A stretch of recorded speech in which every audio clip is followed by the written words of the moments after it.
So I'm Greg. This is Michael. We're with Ansible. So who are we? We'll talk about that, and then we'll talk about what Ansible is. Is there no color? Is like the red completely shot? So we had this. Color comes in later, I think. No, this is a red slide. Oh, it's okay. Well, let's see how the blue looks. Hold on. The blue is vaguely blue, Right. so I'll just say, on to you! We'll try that. We're going to try to color code, say who had what slide. That's not going to work. All right, so me. Both of us are Red Hat veterans. That's where we met. I was at Red Hat for going on 10 years. I was Fedora project leader.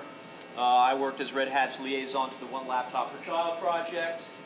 I just recently spent a super educational 3 years as VP of Product and Community at Eucalyptus. I started with the VP of Community role and discovered that you couldn't build a community if the product wasn't easy to install. And I kept complaining about it so loudly and so frequently that I was told, well, why don't you take over the product? And I said, fine! That was probably a mistake. But, once upon a time, I read this paper called Modularity and Option Value from Harvard Business School, and it sort of shaped the way I thought about how open source works. And back in the day, Michael and I had a lot of these conversations when we were both at Red Hat, and while I went off to be theoretical about things, he went and actually started things. And that's... Right, so I'm Michael DeHaan.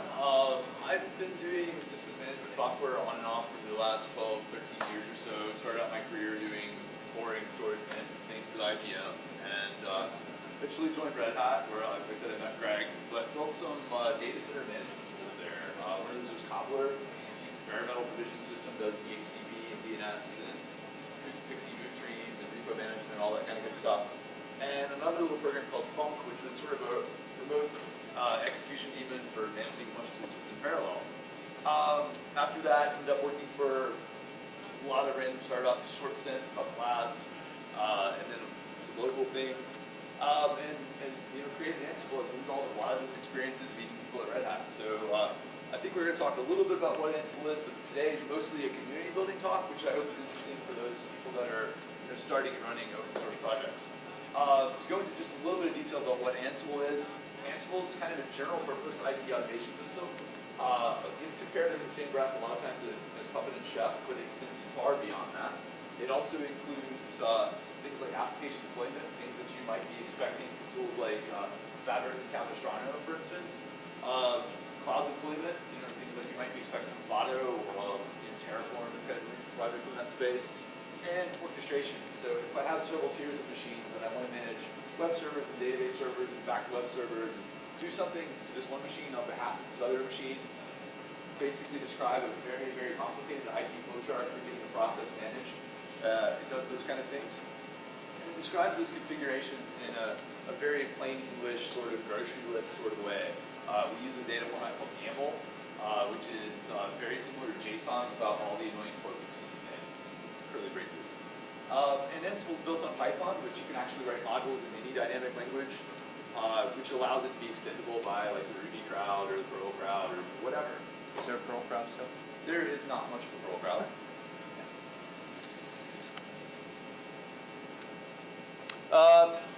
So we started talking about how so Ansible has a big community. All right, let's start out with that. And we're going to talk about just how it is to start with a small community, get to a big community, and then how to manage a big community. But a big community is different now than what it used to be. And the world has changed. Things that we learned many years ago are less true now. There's more you have to do, more you have to keep track of. And this is the perfect example. Linux, it took 11 years for Linus Torvalds to get to the place where they were onboarding contributions from 100 different people into the Linux kernel. It took 11 years. It's taken us 2 years. Okay? That dude was the only contributor 2 years ago, and now there were 115 contributors a month in March 2014. We have 900 total contributors to the project over the project's lifetime in 2 years. So how do we do this? So, and this is, we're largely talking about what our practices are here. I believe that they are largely generalizable.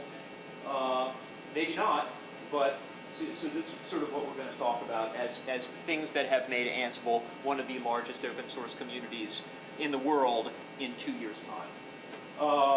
And we'll talk about these point by point and probably go back and forth. Communicate, communicate, communicate. GitHub is the center of the universe. Design for first experience. That is super important and probably the single biggest thing I think we did right. Design for modularity, which is sort of related to that. That helps you build out the ability to contribute, and then making the right decisions and gathering the data to do that. You start, that's Absolutely. you. So this is basically about lessons for any sort of open source project. So number one, if you're trying to build a community, is you have to have a community. Letting them know what you're doing, why you're doing it, and why you're not doing other things is super important if you're trying to get people to work with you that don't work for you. So there's a really big thing in open source, it's all about itch scratching, right? So you can never really assign work to anybody. They're going to do what's good for them. But in the early days of forming a project, nobody knows what that project is because there's very little there.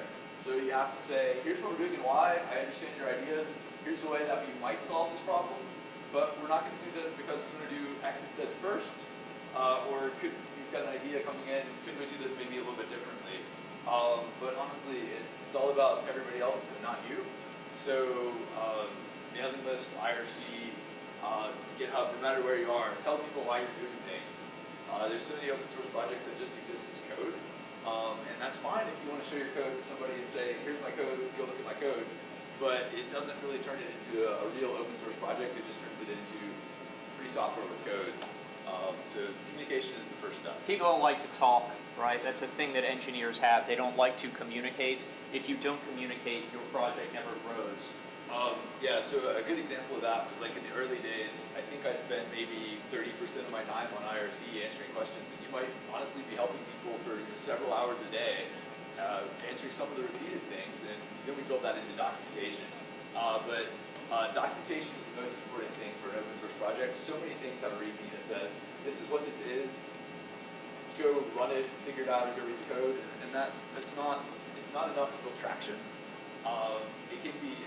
It's fine thing to do, but if you really want to build a big community, documentation is super important. And then IRC was really foundational for us, getting people together, talking about ideas, getting to know your initial contributors very, very well on a first name basis, know what their jobs are. You see somebody asking an interesting question, and like for instance, like, well, I'm compiling FFmpeg on all my servers, and you go talk to him and you see what he's doing, or he's doing something very sciencey. Well, what kind of lab do you work for? What are you doing? And you learn some really cool things. Like we had this one guy that was deploying basically cell phone enabled vending machines all over Sweden, right? And those cool stories are how you help define your product. What else do we have here? This is a thing that didn't used to be a thing, right? In the old days of open source project management and development, there was no such a thing as Twitter. And now there is a significant amount of chatter on Twitter that happens every day. And you can't solve a problem in 140 characters. And you really have to be clear with people that you can't solve their problems in 140 characters. So people will ask you to have conversations on Twitter. If you're an open source project that has like any complexity at all, which is all of them, don't. Yeah, I don't think one thing that's been good for us is somebody says, well, Ansible sucks for X, and I'm like, hey, can you stop by the mailing list and explain your problem? And what you've done is you've turned essentially a detractor into a fan by getting really good support. But trying to do tech support over Twitter, especially when formatting is important, can you imagine trying to format code in Twitter? It doesn't work. But it's still great to understand what people are doing and get to meet a lot of people. And those are people you can drive to mailing lists and other communication. They just thought they were talking to themselves. They didn't realize they're talking to the whole world. I think that's an important thing. People don't realize they're talking to the whole world, and they don't understand that you're listening to them.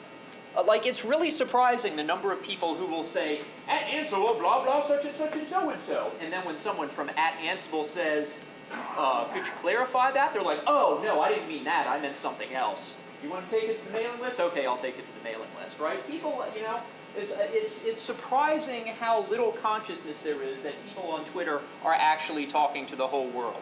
So you have to figure out how to treat those people.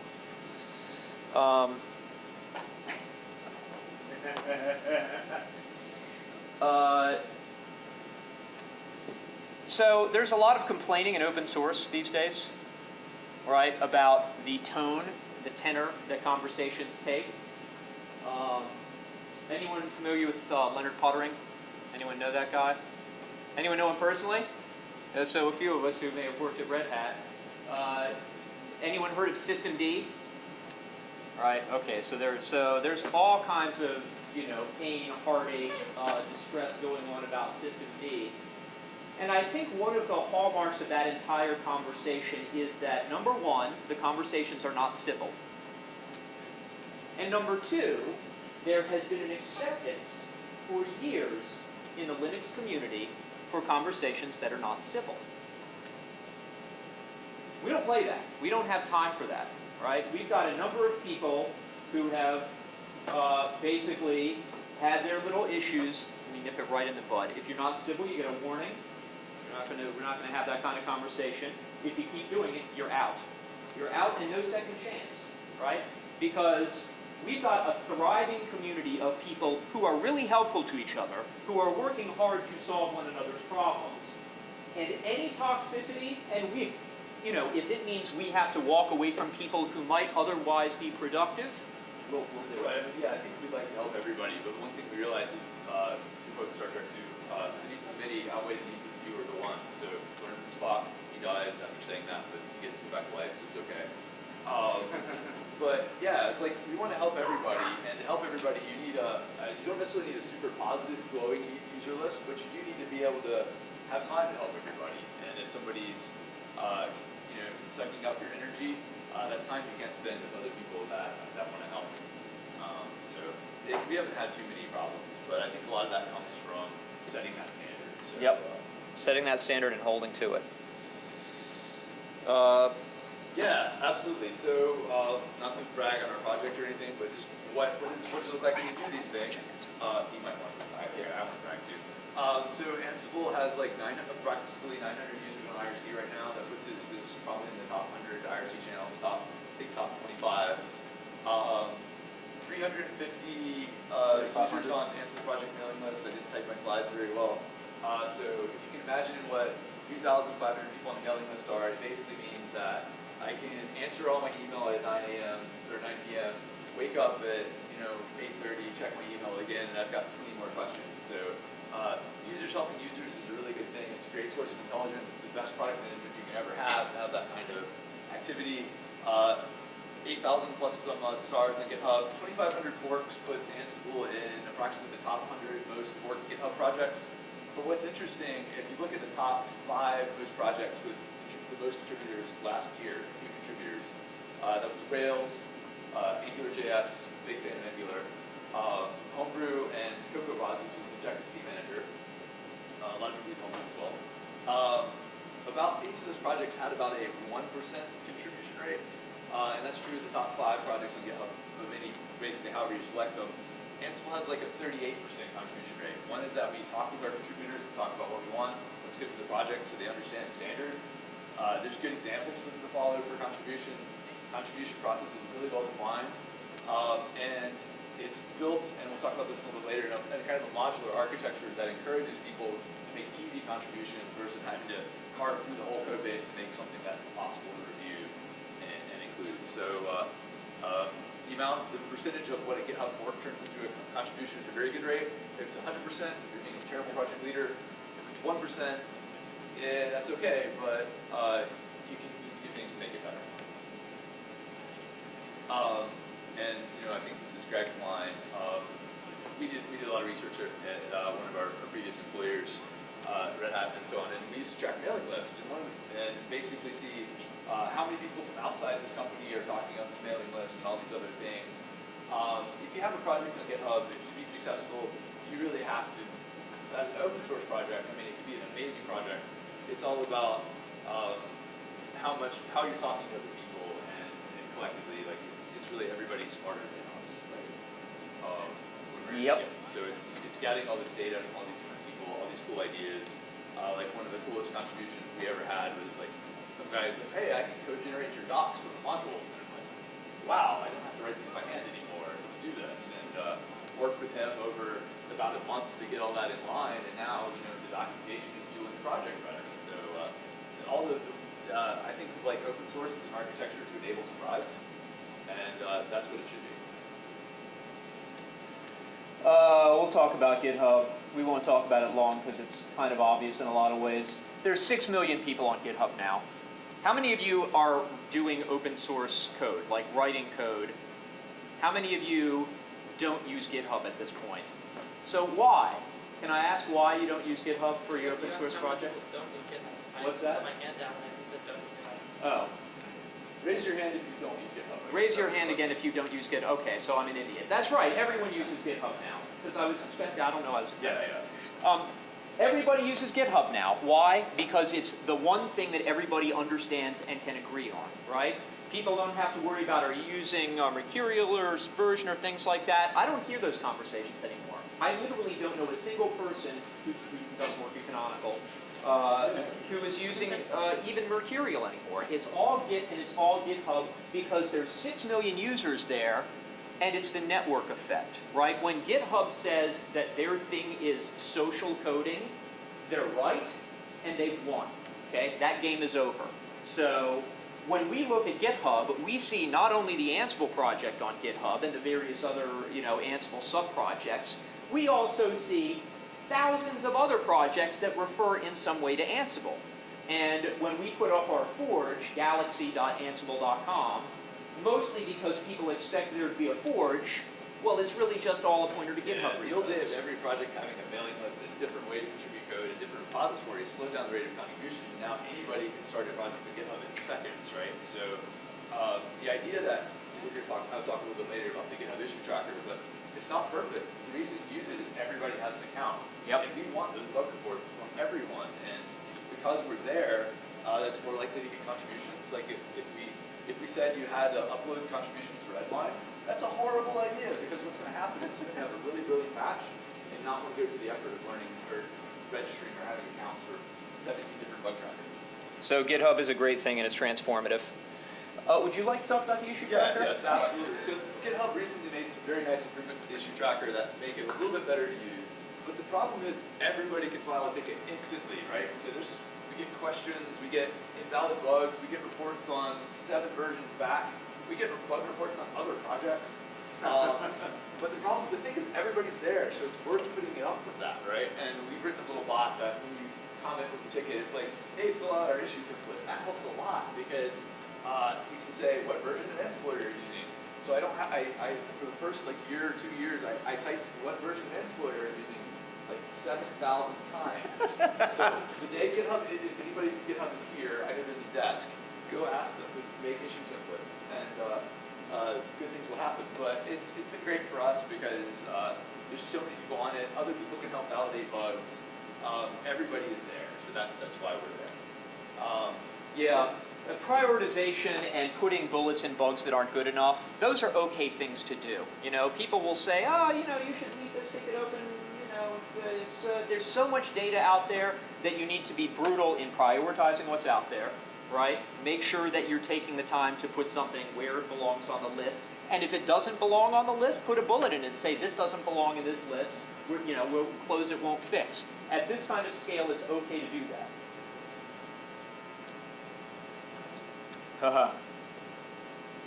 Yeah. How much time do you spend merging or reviewing?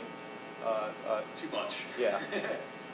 Some days it can be all day. So ultimately, open source isn't just about contributions. Don't gamify the contribution numbers. It's about getting a project that people use, and it spreads based on users, not developers. Developers are how it becomes more exciting. So basically, reviewing everybody's patches and teaching them what they want versus rejecting them is important, just as much as it is never hitting that green button on GitHub. So we always test things. Figuring out who your best contributors are is super key, because those are people you can trust. You might decide to give them good access later, you might not, but you just might know that this guy puts so much effort into testing this pull request, because you know who he is, that it can make things a lot easier. There is an aspect of trust to it, but people who submit a bad pull request could be future very, very good contributors, or they could be very bad contributors that continue to submit bad pull requests. The one thing you're not going to do is tell them don't come back. So you take the time to tell them how to write better code or what you don't like, and chances are you'll get a lot better things out. So the role of the project lead is mostly that of a shepherd and editor, more so than being a code source after a project reaches a certain size. And we're getting to the size now where we have to hire more of those shepherds, right? Do you still have open recs?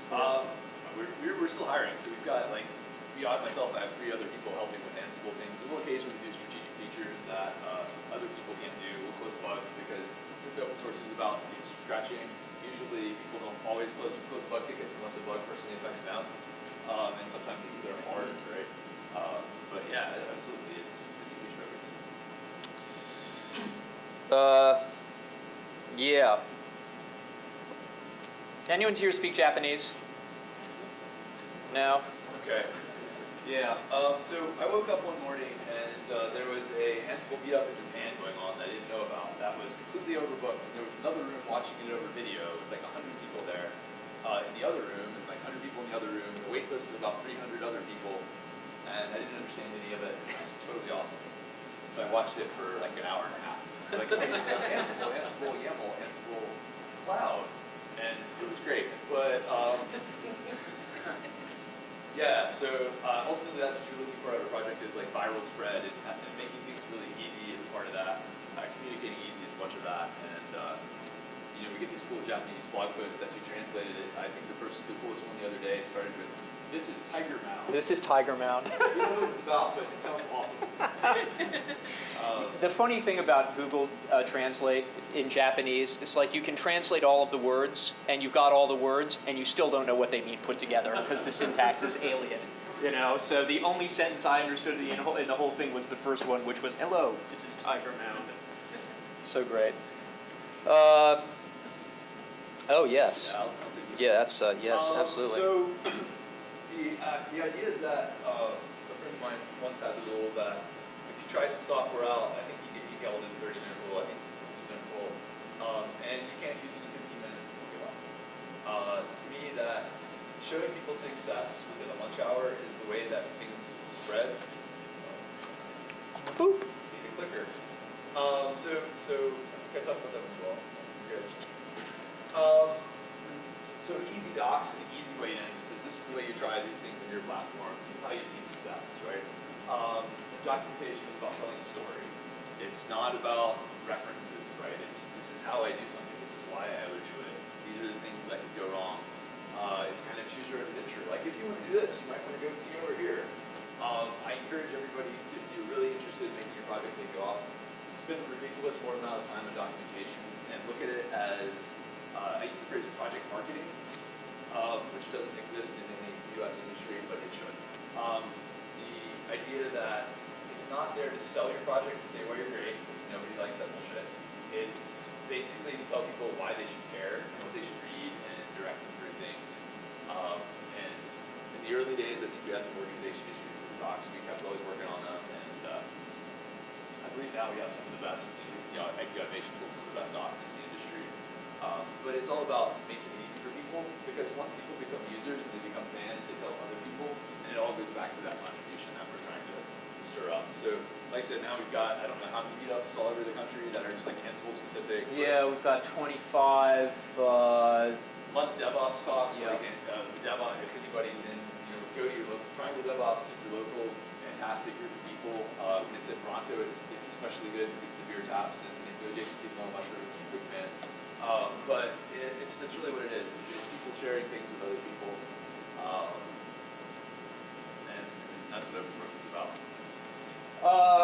How many people here are big fans of OpenOffice? How many people here are big fans of OpenOffice? Okay, how many people use OpenOffice because it's open source and it's okay? Yeah, it's open source and it's okay. How many developers are there in OpenOffice? 6? Maybe. 10? Right? And they all worked for Sun back in the day, and then they all worked for whomever, and now I have no idea what the governance is. But they were pushing for contributors for a long time. They spent a lot of effort talking about how you could contribute to OpenOffice, when the fact is that unless you were at least this tall, you couldn't even figure out how to get OpenOffice to build, right? And that's why there were no contributors. So I talked about this paper that I read back in the day. It was called Modularity and Option Value, Free Riding in the Open Source Model, and it was by folks from the Harvard Business School back in the mid-2000s, when economists were starting to look at open source and saying, how is this creation of value from nothing possible, right? What is it that drives these things? And they actually tried to they tried to use science to figure out what it was that made successful open source projects successful, right? And it came down to two things, and I'll talk briefly about them, that are sort of obvious in retrospect, and they're obvious when you do them right, but you have to consciously do them right at the very beginning. Modularity and option value, okay? So how many modules are there? There are about 240. So there's a core that basically does all the basic stuff of copying Python to a system and running it over SSH, and basically hooks for writing modules that will then do code when you copied it over onto the remote system. But all of those modules can be written by anybody. Right, so modules are basically plugins that are units of work that execute on the remote system, but we've also got other types of plugins. We've got inventory plugins that says, we'll talk to EC2, talk to Rackspace, talk to Google Cloud, talk to, whatever, right? And those are plugins. There's all kinds of ways that you can inject data into the system that are plugins.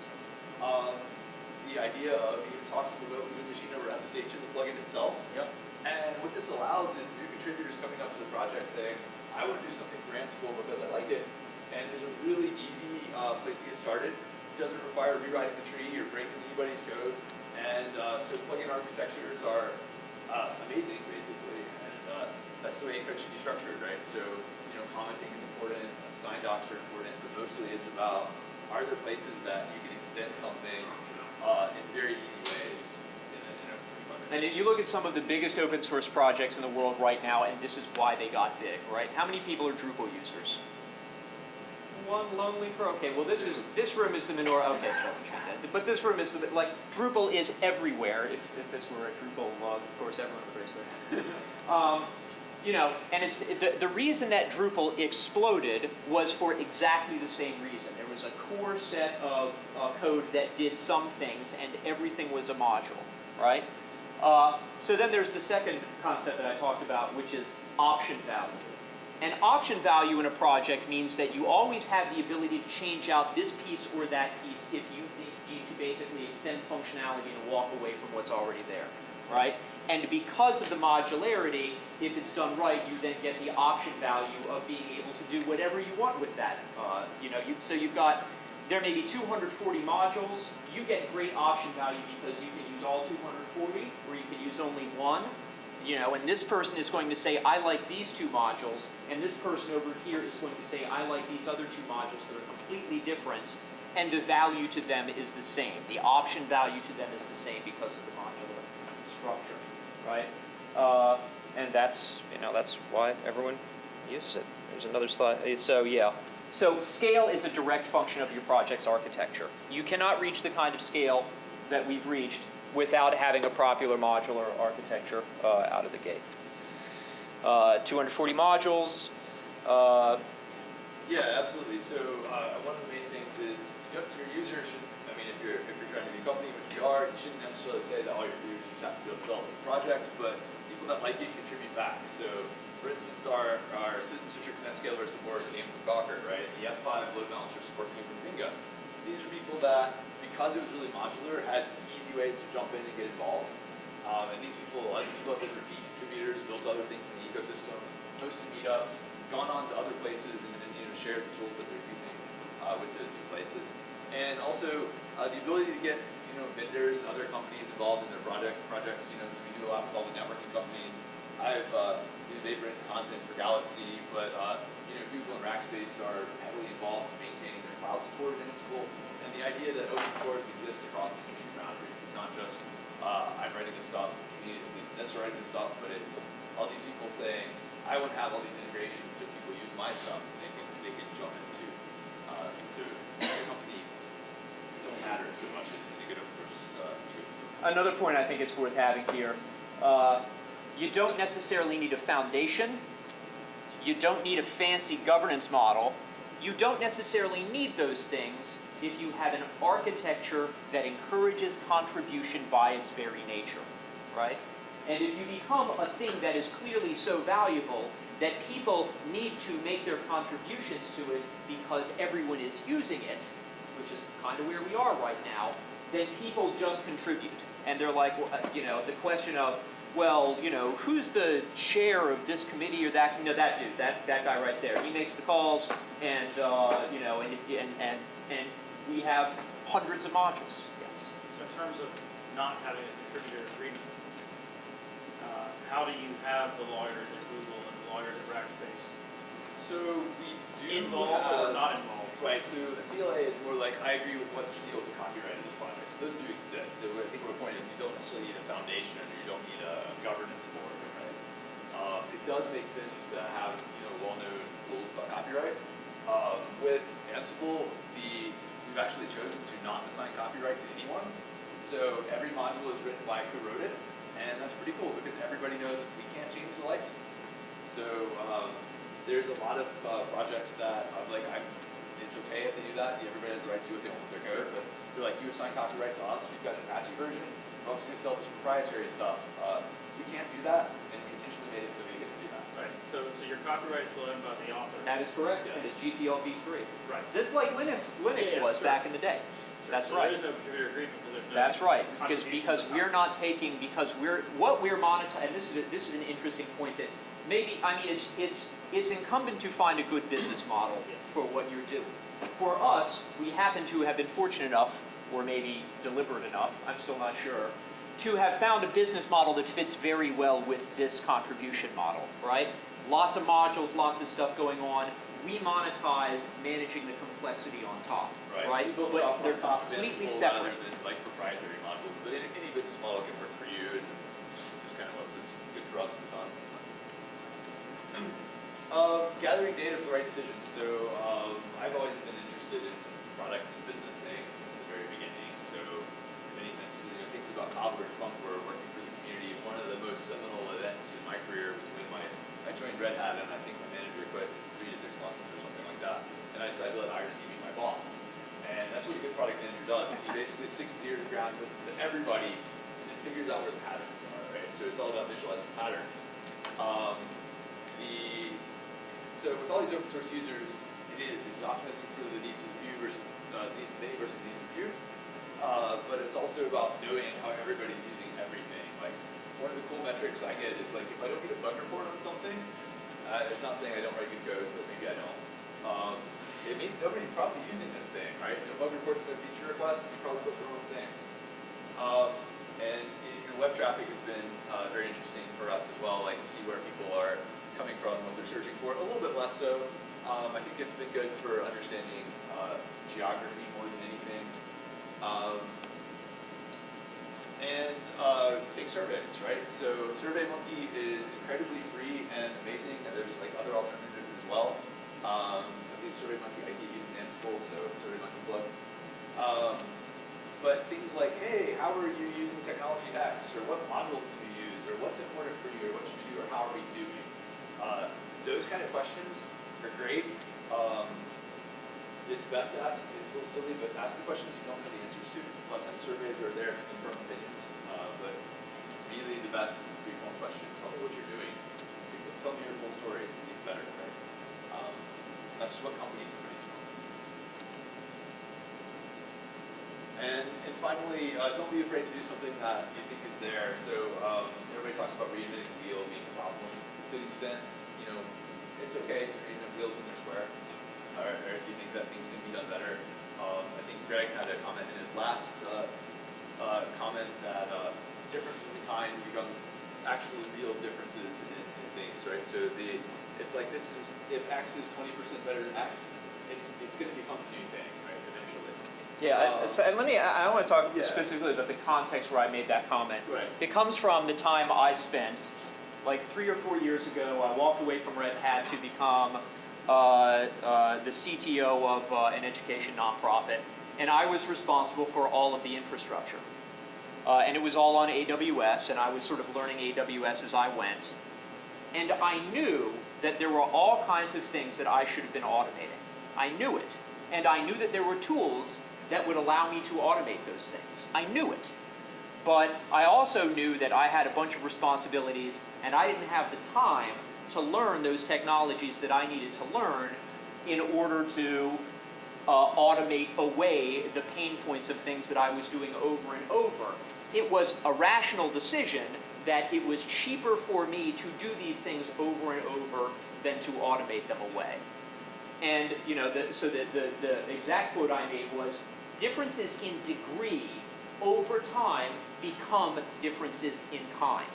So when you cut down the time it takes to automate something from 3 days of figuring out how to install a server and then a week to figure out the domain-specific language, you can shrink that to this much and it's still the same problem. You can shrink it to this much and it's still the same problem. But if you shrink it to this much, it's a different problem. Now the problem is you're a moron for not doing something, and there's no excuse anymore. And then something which is, functionally speaking, there's a lot of similarities between what we do as some other tools. It's the amount of time that's getting started that has fundamentally changed. Right? So shall we show some numbers? I'll just go back. So let's look at our contributors. So I'm going to, Puppet is the big beast in our space, right? They just raised an E round of funding. They've got $80 million total in the bank. They've got 300 some employees. And we're tiny. We're 2 years old, right? Little bitty company. So Puppet has 329 contributors to Puppet in the entire lifetime of the project, which is 8 years long. And we have 900 as of this morning. 901, 2.5 years, I think. But yeah, 901. So that's a 10x order of magnitude of ability we've been able to move. And it's been enabled by a lot of things, right? It's the architecture of participation. It's the fact that GitHub exists now and didn't exist when Puppet was getting started, right? But these are huge differences in scale. Same thing with the forks, right? Forks and contributions are obviously tightly related, and we see the same kind of scale. There's 1,181 forks of Puppet on GitHub. There's 2,500 forks on Ansible as of when this slide was made, and there's obviously more now. Same thing with stars, right? It's just the infrastructure. I think that's the lesson. Yeah. So no matter what tools you're using, I think the point is if you can kind of identify patterns of tools and gaps and things, you can build some interesting stuff. But Ansible was started based on a lot of the conversations that Greg and I had that we applied to Monk. Cobbler was a lot less modular. And kind of as an experiment of if we had the chance to start this from the beginning, how would we run this so that we can enable this massive contribution? Because to me, it's about crossing organizational boundaries, getting admins together to help each other, building shared tools, and learning from everybody. Those are the and it worked. We're at the fluffy open source conference and all those things. That's what, yeah, it works. And it worked, so, right? That's the thing. Yeah. It worked. It's these numbers. These are not accidents. This is not an accident, right? This is choosing to build your open source project in a way that allows you to be modular. You're paying attention to people. You're hyper communicating with people. And when you do these things, this is the result. So there you go. That's it. And I don't know how much time we have left. Any questions? Any feedback, comments? You mentioned reviewing code. So when you're reviewing it, how much do you basically fix for them?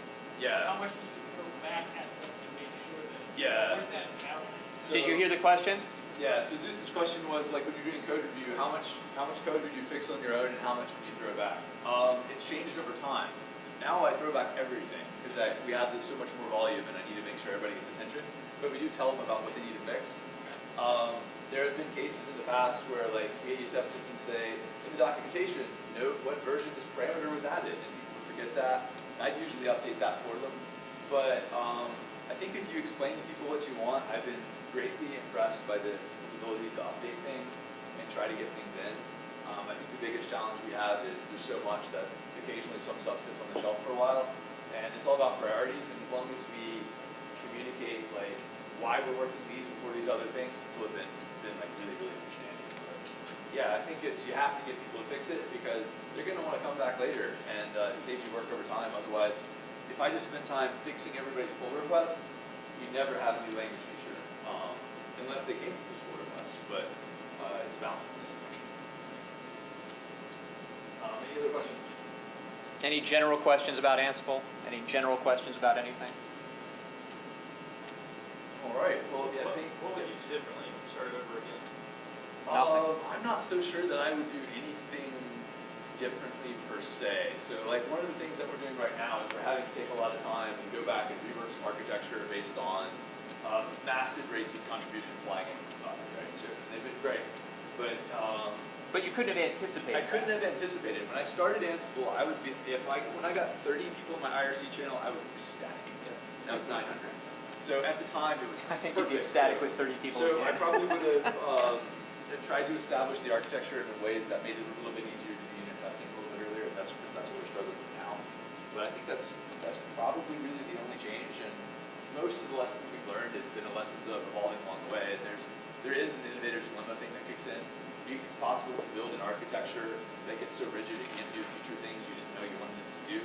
But we've mostly been lucky that hasn't been the case because we've been able to observe like all the existing tools and what we wanted them to do, and it was kind of built knowing what a lot of the use cases were. So far it's been pretty flexible. You know, it's interesting in a way we are building it again with the Windows version, right? So it was mostly modular though, so that's another benefit, right? So we were able to insert connection plugins the way that we talked to SSH or Parameco or local connections were already plugins. Yep. So Windows became just another plugin. So we just had to abstract out some small things where we might assume that a Unix command existed on the shelf. Like, well, no, this needs to be a plugin to say, what is the command for this? And in Windows it might return none because there isn't one, right? So we had to introduce another plugin layer. So that's kind of been the architecture is do things once, and then if something becomes replaceable, make it a plugin, and that has helped a lot. Yes? One problem with the one advantage to abstraction, of course, modularity to abstraction, of course, is it makes it easy to replace underlying pieces, like you're talking about. It makes it easier to support Windows or whatever. But one problem can be performance. Do you see any issues with that? So his question was, does abstraction cause performance problems? I don't think that it does. So a plugin loader. the wrong abstraction does. The wrong abstraction might, but I don't necessarily think so. So you're talking about the overhead to load a plugin loader into a hash lookup is small in the grand scheme of things, especially when you're talking about system software that involves network connectivity and I/O. So I haven't seen that particular problem for us, and maybe in other applications where like you see some big data solutions that are like, I'm designed and optimized to run on SSD. Right? Those are great abstractions to make if you're in that particular realm. But we're talking nanoseconds in a realm of usually processes that involve time to go get coffee. Any other questions? All right. Well, yeah, thank you very much for coming.